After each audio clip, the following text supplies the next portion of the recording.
Hello guys, চলো দেখা যাক আজকে একটা রান্নার ভিডিও শেয়ার করব তোমাদের সাথে। প্রথমে দেখো 1 কিলো গোবিন্দভোগের চাল ভালো করে চটকে চটকে ধুয়ে জল ফেলে দিতে হবে। তারপর চালটা 10 মিনিটের জন্য রেখে দিতে হবে। তারপর দেখো 3টে পেঁয়াজ কেটে নিয়েছি।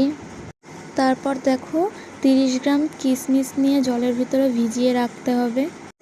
তারপর দেখো কড়াইতে সাদা তেল দিয়ে নিয়েছি। তারপর দেখো পেঁয়াজগুলো দিয়ে ভালো করে নেড়ে নিতে হবে যতক্ষণ না পেঁয়াজগুলো ভালো করে ভাজা হচ্ছে। দেখো যতক্ষণে পেঁয়াজগুলো ভাজা হচ্ছে ততক্ষণে আমরা 4 গ্লাস জল নিলাম হাঁড়িতে, যে হাঁড়িতে রান্নাটা হবে সেই হাঁড়িতে। জলটা গরম হতে বসিয়ে দিয়েছি। এদিকে পেঁয়াজও ভালো করে ভাজা হয়ে গেছে। কড়াইতে অল্প ঘি দিয়ে নিচ্ছি সাদা তেলের মধ্যেই। তারপর কিশমিশগুলো দিয়ে দিচ্ছি, ভালো করে ভাজতে হবে। তারপর আরেকটু তেল দিয়ে দেখো তেলটা গরম হলেই চালগুলো দিয়ে দিচ্ছি, ধুয়ে রেখেছিলাম যে চালগুলো।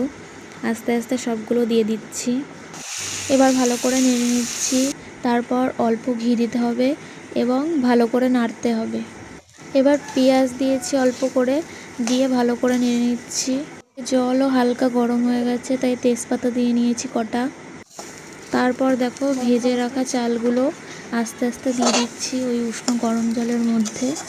সবগুলো দিয়ে দিলাম আস্তে আস্তে। এরপর ভালো করে নেড়ে নিচ্ছি।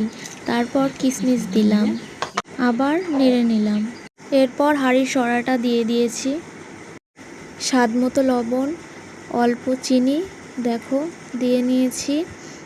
এরপর ভালো করে নেড়ে নিতে হবে সাইড দিয়ে। তারপর দেখো ভেজে রাখা বাকি পেঁয়াজগুলো আস্তে আস্তে সবগুলো দিয়ে দিয়েছি, দিয়ে ভালো করে নেড়ে নিতে হবে পুরো ভাতটা। লাস্টে উপর থেকে অল্প ঘি দিয়ে দিলেই রেডি।